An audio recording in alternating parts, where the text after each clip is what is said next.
últimas notícias que temos do dia. Rios e córregos inundando inúmeras cidades. Milhares sem energia elétrica após terrível furacão. 3 tufões acabaram de tocar o solo ao sul da cidade. E agora? O que é isso? Eu acho que é um terremoto. Eu nunca vi tais condições climáticas antes. Busquem abrigo imediatamente.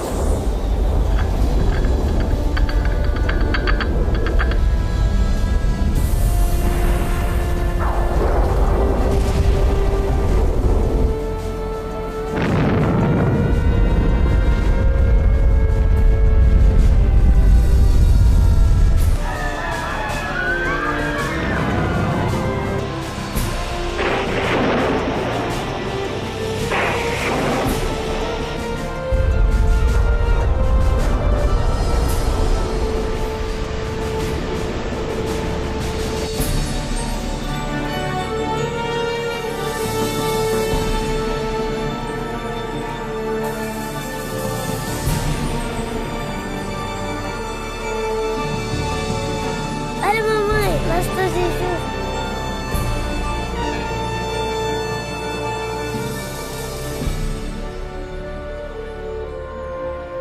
Os livros proféticos da Bíblia, conhecidos por muito tempo como mistério.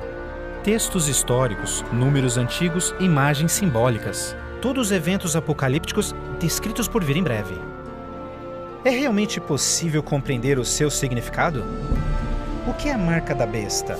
Será, como dizem, um microchip de computador implantado sob a pele ou será algo mais insinuoso? O que dizer sobre o anticristo? Este sinistro inimigo de Deus já se manifestou?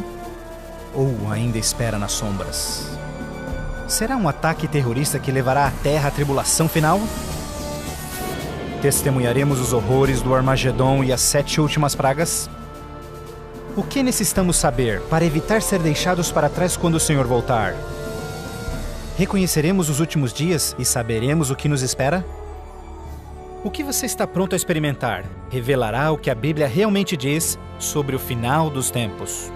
Junte-se a mim para juntos descobrirmos os incríveis fatos por trás dos eventos finais da profecia bíblica.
Tu, porém, Daniel, encerra as palavras e sela o livro até ao tempo do fim.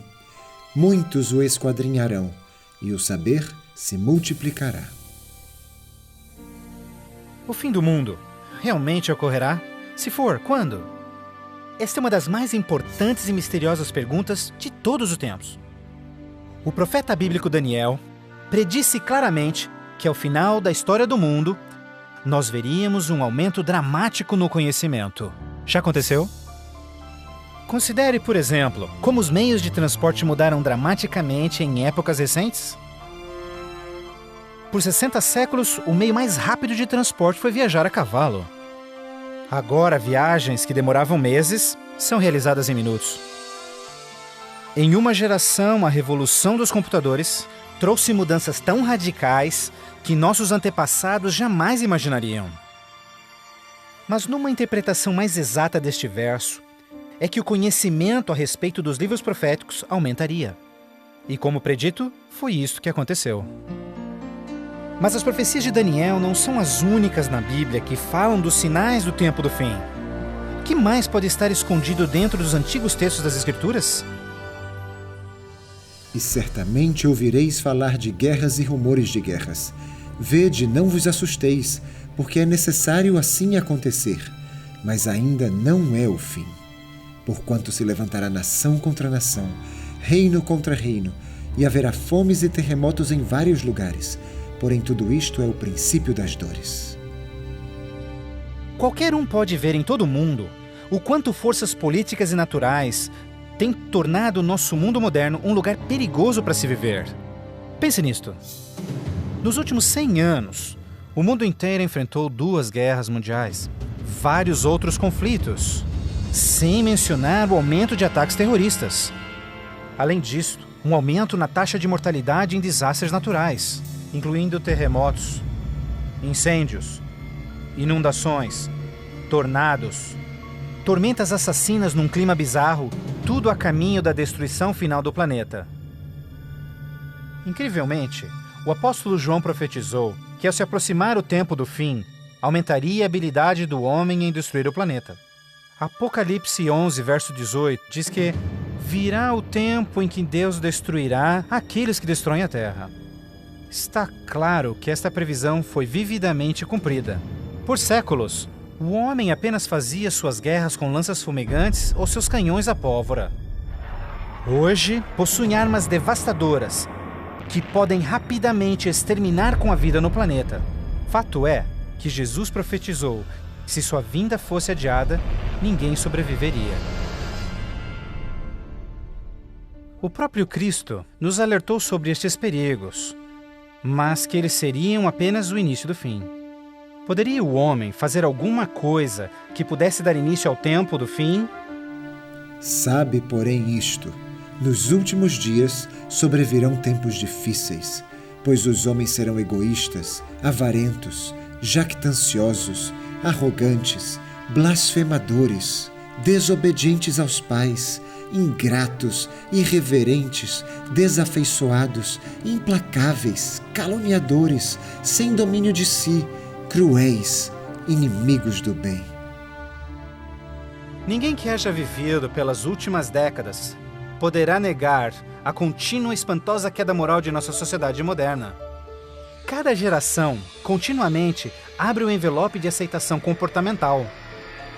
Como resultado, cada uma das gerações sucessoras operam sob um padrão moral mais baixo do que o seu padrão anterior. Infelizmente, parece não haver um fim a essa trilha vergonhosa. Nos dias de Noé, a decadência moral condenou o planeta à destruição com o dilúvio. Nos dias de Ló, as perversas e depravadas Sodoma e Gomorra foram cidades consumidas com o fogo do céu. O mesmo aconteceu nos dias de Ló. Comiam, bebiam, compravam, vendiam, plantavam e edificavam. Mas no dia em que Ló saiu de Sodoma, choveu do céu fogo e enxofre e destruiu a todos. Assim será no dia em que o Filho do Homem se manifestar. E em nossos dias, poderia ser incontrolável imoralidade e perversão novamente motivo para uma condenação vinda dos céus?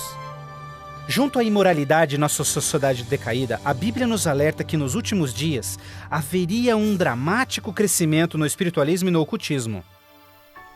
Ora, o Espírito afirma expressamente que nos últimos tempos alguns apostatarão da fé por obedecerem a espíritos enganadores e a ensinos de demônios. A prática de comunicar-se com os mortos, extensamente proibida pelas Escrituras, tem amplamente sido aceitas inclusive em igrejas modernas. Programas de televisão e filmes apresentando os temas do arrebatamento e do ocultismo tornaram um assunto extremamente popular, especialmente entre os mais jovens. Apesar de todo este espiritualismo e incontrolável imoralidade, a Bíblia ensina que onde o pecado está em abundância, a graça está em superabundância. Portanto, uma grande notícia para os últimos dias, antes da volta de Jesus, foi a promessa de que as boas novas seriam anunciadas por todo o mundo. E será pregado este evangelho do reino por todo o mundo, para testemunho a todas as nações. Então virá o fim. A então aparentemente insuperável missão de comunicar o evangelho aos 4 cantos da terra é uma rápida realidade. Com missionários, livros, fitas, transmissões via satélite e internet, o evangelho tem se espalhado rapidamente pelo mundo.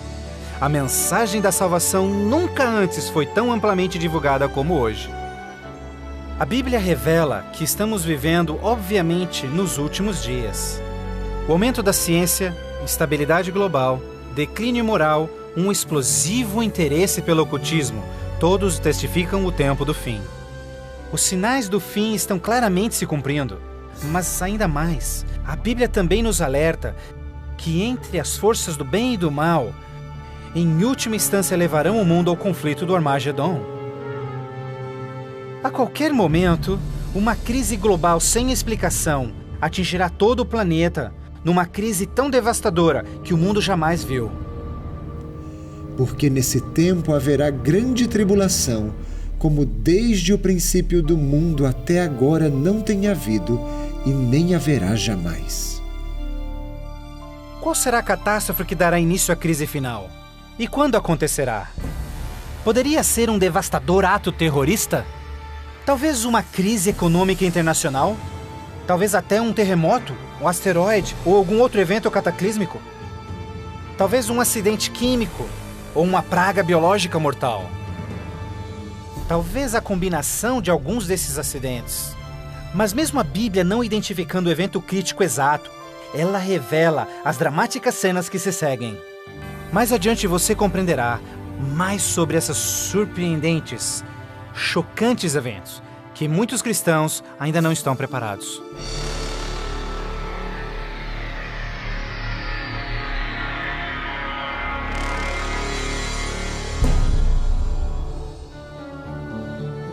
Ao iniciar-se a grande tribulação, líderes mundiais lutam em lidar com o aumento das calamidades.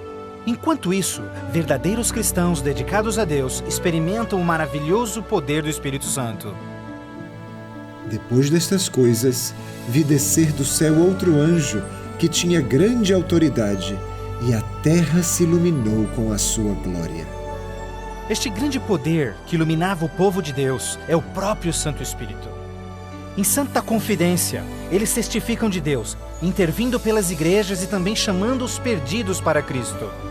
Eles permanecem firmes na palavra do Senhor e exortam todos ao arrependimento e obedecerem os mandamentos de Deus. Numa atmosfera de reavivamento, agita-se a terra. O Santo Espírito compele ministros e membros de igrejas a juntos trabalharem intensamente pelo Salvador. Ao se manifestar o trabalho do Santo Espírito, realizações de ocultismo também se intensificarão. Demônios caídos aparecerão a muitos, disfarçados de queridos seus que já morreram, ou personagens bíblicos do passado. Eles falam de paz e esperança, porém apresentam doutrinas contendo erros perigosos e sutis. Sobre estes a Bíblia nos alerta.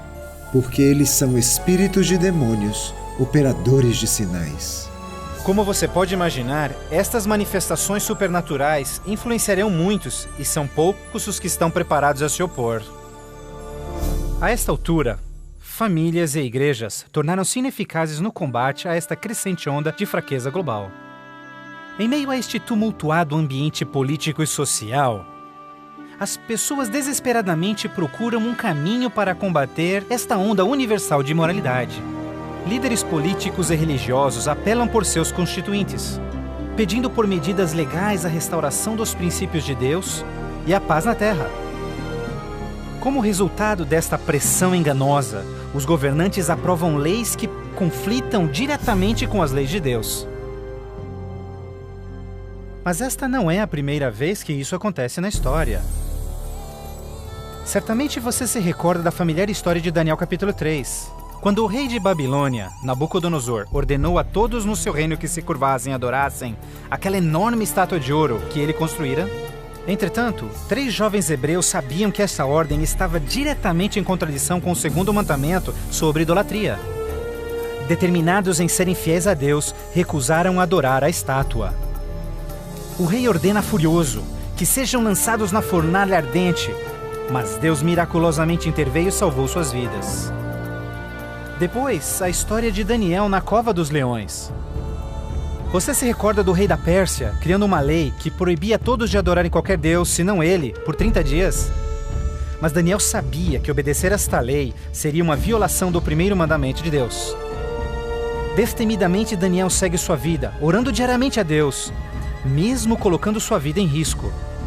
Os inimigos de Daniel rapidamente denunciaram ao rei, que relutantemente teve que fazer cumprir-se a lei, lançando-o na cova dos leões. Mas novamente, Deus intervém com seu poder e miraculosamente poupa a vida de Daniel. Da mesma forma, nos tempos do fim, Apocalipse prediz que o poder do mal obrigará governantes de todo o mundo a endossarem leis que definam como as pessoas adorarão a Deus. Estas leis irão aparentemente promover a moralidade, mas na realidade, elas preparam o mundo para aderirem à marca da besta e o anticristo. Porque surgirão falsos cristos e falsos profetas, operando grandes sinais e prodígios para enganar, se possível, os próprios eleitos. Durante este período de crescentes crises, quando o mundo estiver desesperadamente buscando alívio e procurando uma estabilidade global, a ajuda virá de uma forma surpreendente. Em várias partes, por todo o mundo, se ouvirá: Jesus voltou! Jesus voltou! Um radiante e carismático ser se diz o Filho de Deus. Um exército de jornalistas se amontoa para ver este que realiza milagres sobrenaturais.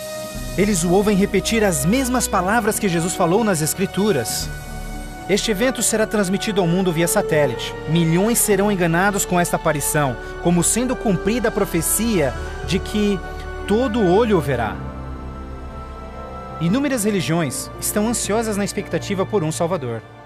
Então este deslumbrante ser aparenta ser a resposta às suas orações. Mas a Bíblia nos alerta em 2 Coríntios que Satanás pode transformar-se num anjo de luz.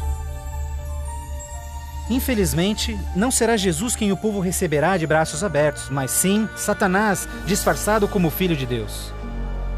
Fazendo isso, o mal será capaz de unir o povo em todo o mundo e reconfirmar seu falso sistema de adoração. Assim, o mal concretiza a maior fraude que jamais se viu sobre a raça humana.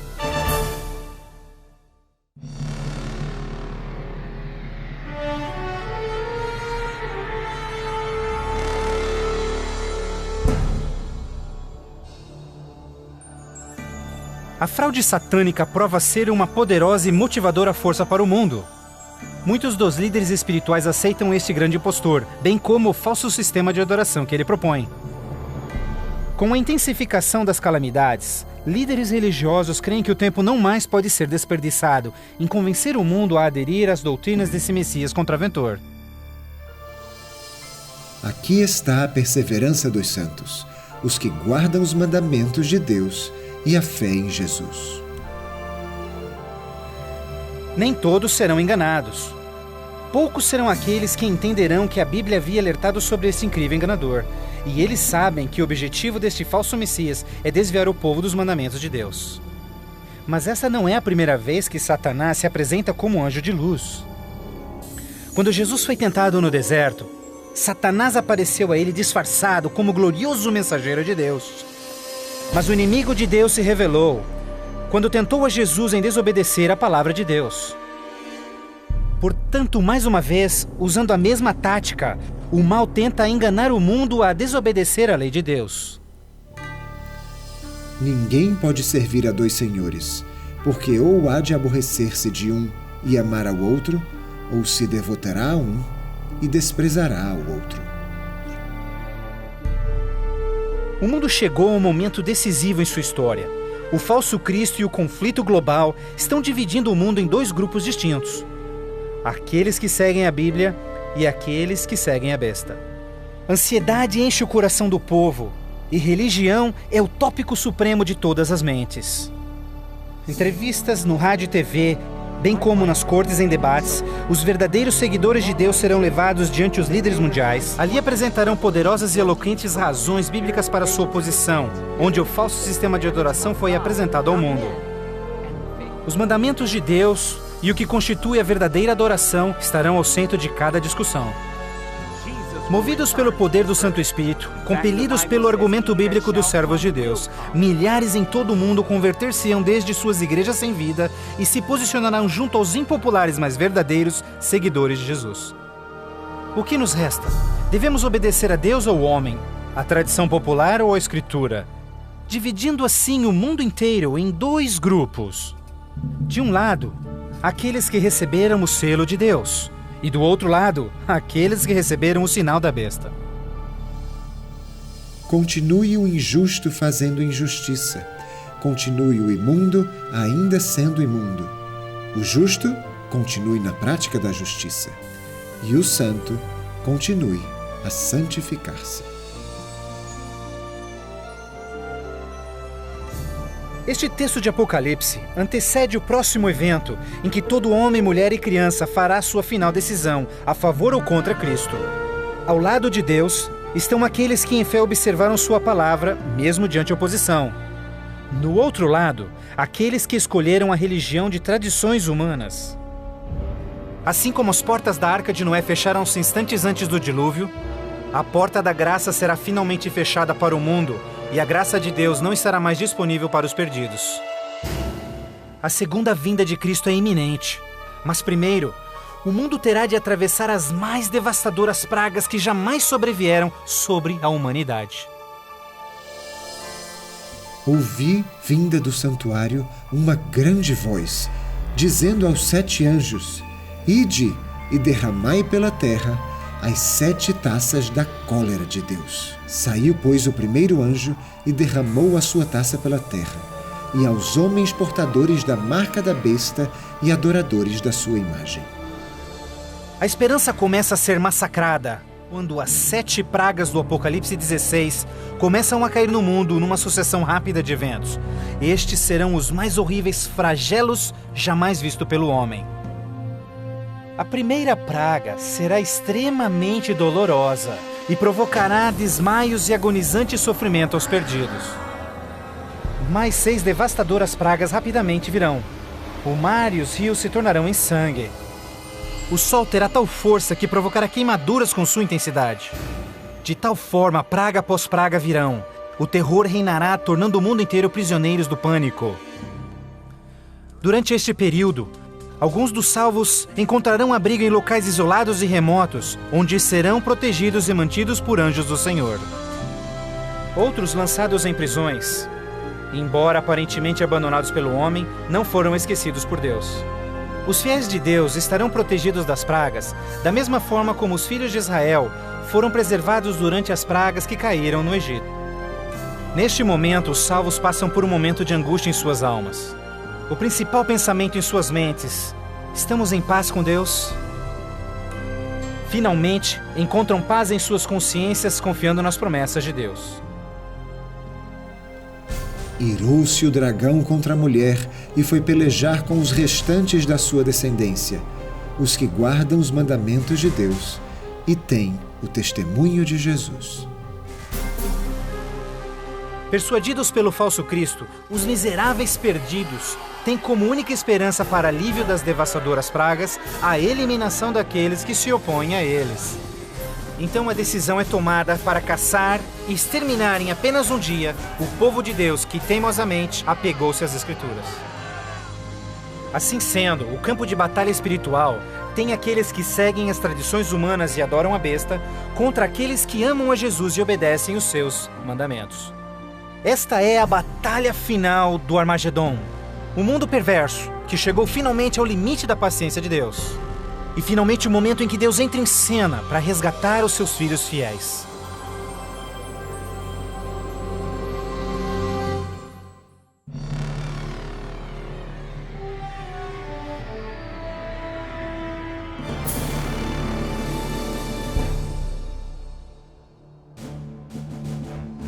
Mas à meia-noite ouviu-se um grito: Eis o noivo, saí ao seu encontro. Na mais escura hora, a mais esperada esperança de todas as eras torna-se realidade. O comando da voz do próprio Deus é ouvido. Está cumprido! Aquela voz de trovão chacoalha os céus. Um imenso terremoto anuncia a aproximação do poderoso exército dos céus. Os filhos de Deus, há pouco sem cor e cansados, agora envoltos por um arco-íris, resplandecem diante de seus opressores. Suas faces brilham ao contemplarem seu Redentor e o vasto exército de anjos que vieram para levá-los para casa. Eis que vem com as nuvens e todo olho o verá, até quantos o traspassaram, e todas as tribos da terra se lamentarão sobre ele. Como você já sabe, este não será um momento de êxtase secreto. Todas as pessoas do planeta testemunharão este maravilhoso evento. E muitos estarão aterrorizados.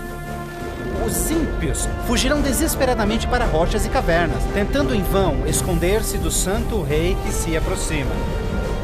E como Jesus prometeu, os homens maus responsáveis por seu julgamento e crucifixão serão ressuscitados para presenciarem seu retorno nas nuvens do céu. Porquanto o Senhor mesmo, dada a sua palavra de ordem, ouvida a voz do arcanjo e ressoada a trombeta de Deus, descerá dos céus, e os mortos em Cristo ressuscitarão primeiro. Um grandioso som de trombetas é ouvido pelos céus, e a poderosa voz de Deus chamará os santos que dormem no Senhor desde todas as épocas, dizendo: Despertem, despertem, despertem vós que no pó da terra dormem, levantem-se! Por toda a extensão do planeta, um exército de santos se erguerá do pó da terra. Despertarão cheios de juventude, glorificados e revestidos de imortalidade, sem nenhum traço de enfermidades ou defeitos. E aqueles que ficarem vivos nestes momentos finais serão também transformados. Num instante, receberão um novo corpo imortal. Os ímpios contemplarão em angústia todos estes incríveis sinais. Depois, nós, os vivos, os que ficarmos, seremos arrebatados juntamente com eles entre nuvens para o encontro do Senhor nos ares, e assim estaremos para sempre com o Senhor. Com o mundo inteiro em convulsão, os remidos voarão alto e serão erguidos acima da destruição. Eles voarão para a felicidade com o Senhor, junto às nuvens de anjos. Nem dor, nem pecado, nem tristeza jamais haverá. O véu que os separava de seu Deus é para sempre removido, e contemplam agora o seu Deus e seus anjos face a face. Os que o Senhor entregar à morte naquele dia se estenderão de uma a outra extremidade da terra. Não serão pranteados, nem recolhidos, nem sepultados.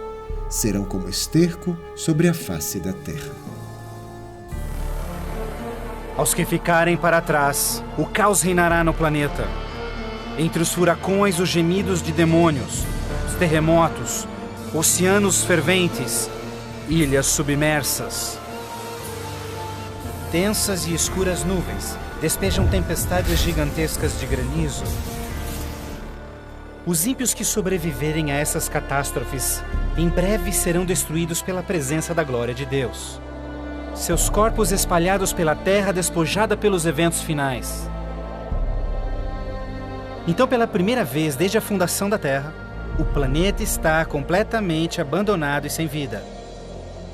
Apenas Satanás e seus anjos caídos restarão como resultado de sua rebelião.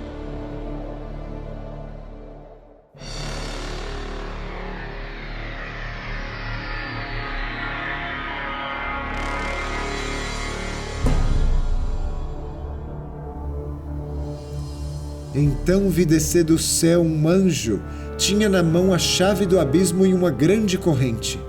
Ele segurou o dragão, a antiga serpente que é o diabo, Satanás, e o prendeu por 1000 anos.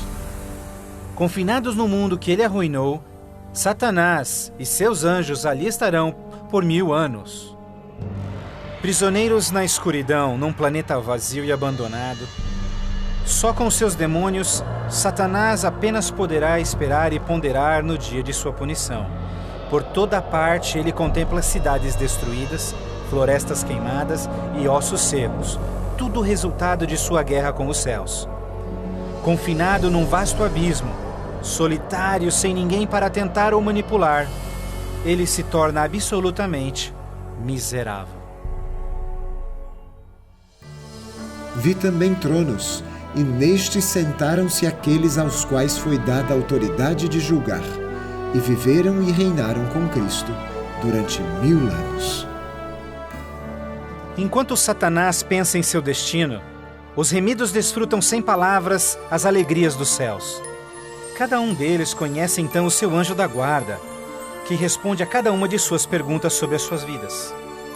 Então Deus, num ato de revelação absoluta, os convida a participarem como juízes, abrindo diante de si os registros dos que se perderam. Os remidos, neste momento, têm a oportunidade de entenderem por que algumas pessoas que esperavam ver ali não completaram a jornada. Os pensamentos dos ímpios são agora vividamente expostos e o véu é removido, revelando as batalhas espirituais que se levantaram por salvar-se-lhes as almas. Inclusive as ações e motivos dos anjos caídos se farão nítidas. O aberto e transparente caráter de Deus neste assunto é extraordinário. Como o apóstolo Paulo descreve em 1 Coríntios 6, verso 2, os salvos participarão no julgamento dos ímpios. Antes que um único pecador receba sua punição final, seus registros serão cuidadosamente revisados por seus conterrâneos, os quais entendem e sabem das lutas na vida na terra. Todas as palavras e atos dos ímpios serão pesados ante a palavra de Deus. A justiça de sua sentença é confirmada e o grau de sua punição determinado.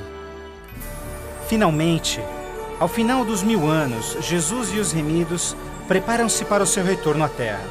O tempo é chegado para Satanás, seus anjos e os perdidos, quando enfrentarão as últimas consequências por seus atos. Em breve, os mansos herdarão a terra. Mas primeiro, Deus executará a fase final de seu julgamento e extinguirá o pecado do universo.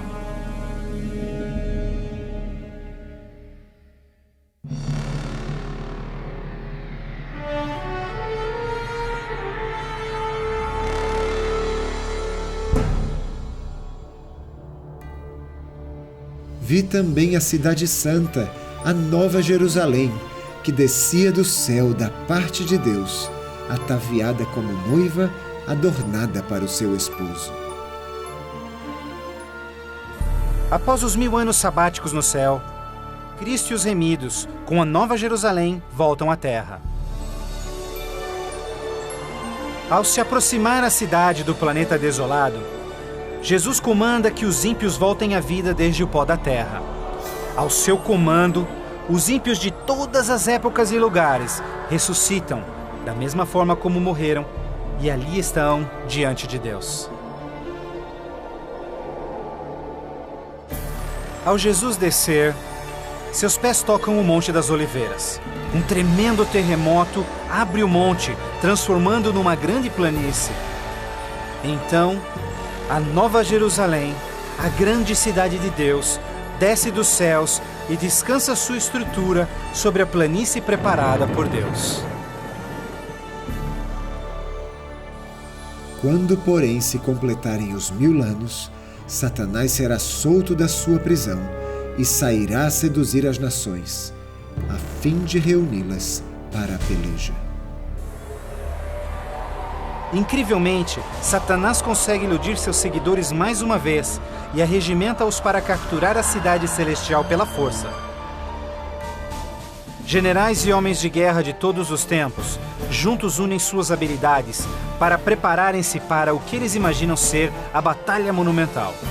Por este ato, os ímpios revelarão que seus corações não se converteram.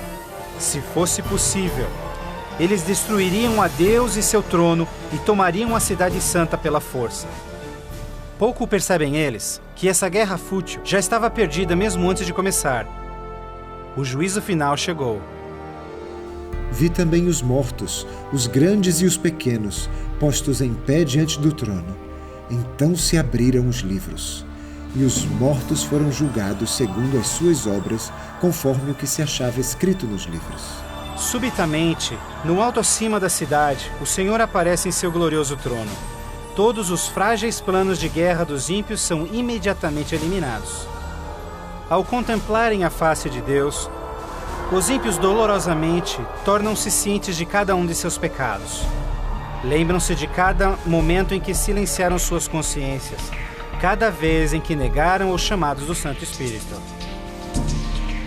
Muitos foram enterrados juntamente com os seus segredos pecaminosos, querendo ter com sucesso escondido todos os seus assassinatos e crimes. vergonhosamente experimentam em primeira mão as palavras de Jesus ditas em Lucas, pois não há nada coberto que não será revelado, nada escondido que não se fará saber.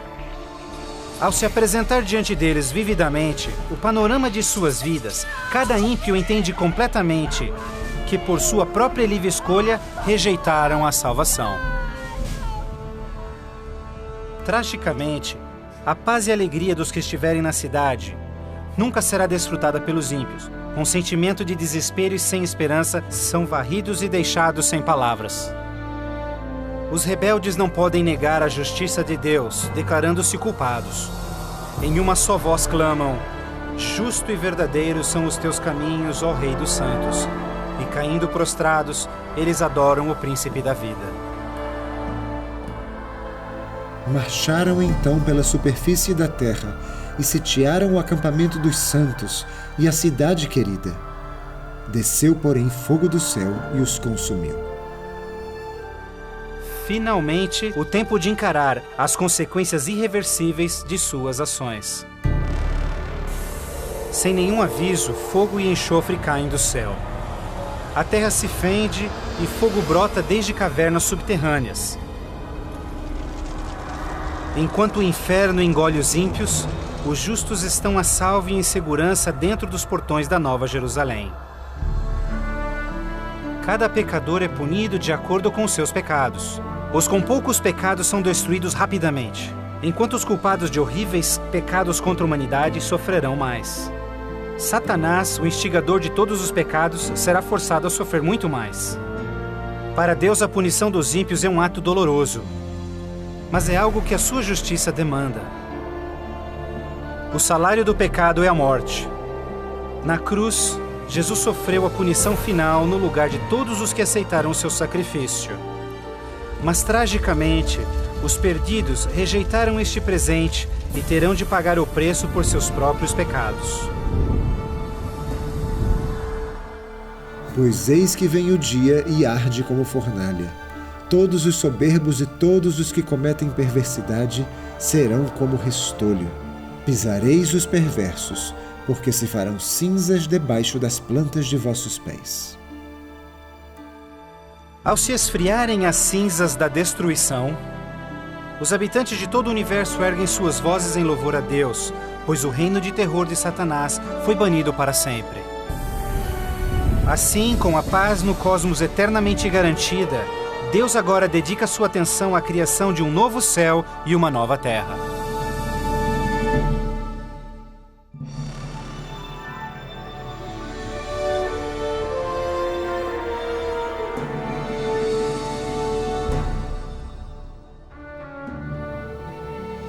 Vi novo céu e nova terra, pois o primeiro céu e a primeira terra passaram. Após a purificação da terra com fogo, o Senhor retoma seu miraculoso e maravilhoso ato de recriação.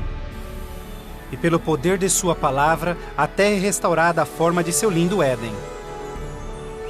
Ao seu comando, um lindo e verdejante carpete de grama cobre o planeta. Outro comando, terra e água voltam à vida. Incontáveis, complexos e magnificentes criaturas de todas as espécies pacificamente exploram um novo paraíso. A vigorizante atmosfera é pura e doce. A terra torna-se uma grande vitrine de criativa genialidade. E lhes enxugará dos olhos toda lágrima, e a morte já não existirá. Já não haverá luto, nem pranto, nem dor, porque as primeiras coisas passaram. A segurança do universo está garantida. Com a Nova Jerusalém como sua capital, todas as criaturas regozijam-se no amor do domínio de Deus. Aqueles que foram resgatados da destruição eterna compartilham uma especial união com seu Criador, o que nenhum outro ser celestial poderia apreciar. Embora pecado e pecador foram para sempre destruídos, um traço desta grande rebelião ainda permanece. O que aconteceu com essas mãos? Estas são as marcas nas mãos, nos pés e no lado de Jesus. Ao passarem-se os dias, Dias inesquecíveis da eternidade, todas as memórias tristes e dolorosas se dissipam na glória brilhante e esplendorosa dos céus. Não mais atrelados a uma vida passageira, os imortais filhos de Deus são agora livres para alcançarem suas mais amplas ambições. Com ilimitada capacidade de absorver mais e mais conhecimento, revigoram as suas mentes. Sem barreiras, seus limites não mais os prendem à terra. Os remidos são agora livres para explorarem as maravilhosas obras de Deus em todo o universo. O céu é um lugar de perfeita paz e harmonia, onde o amor por Deus e pelos outros preenche todos os corações. A Bíblia promete que este reino pode ser seu eterno lar. Jesus deu-se em sacrifício na cruz para oferecer-te perdão e vitória sobre o pecado. Mais que qualquer coisa, Jesus quer que você viva com Ele neste novo lar. Se bem que Ele desesperadamente quer te salvar, Ele não pode forçá-lo em aceitar este presente. Você deve aceitá-lo por si mesmo. Por que não aceitá-lo hoje? Peça-lhe agora e Ele entrará em seu coração.